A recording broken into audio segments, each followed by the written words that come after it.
In today's tech video, we've got a quick and handy guide on how to change the language on your RCA Smart TV. So let's dive right in.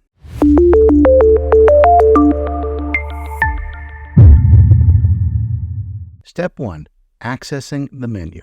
First things first, grab your remote control and press the menu button. This will take you to the main menu where you can make the changes. Step 2.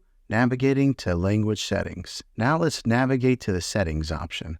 This might be under General, System, or Preferences, depending on your TV model. Step 3. Selecting language. Now look for Language or Language Settings. Once you find it, select it, and it'll reveal the available languages. Step 4. Confirming language change. After selecting your preferred language, your TV might ask you to confirm the change. Confirm it, and then you're good to go. And there you have it, folks. Changing the language on your TV is that simple. If you found this video helpful, go ahead and give it a thumbs up. Go ahead and subscribe to my channel. I make tech videos all the time, and I'd love to have you back in the next one. Take care.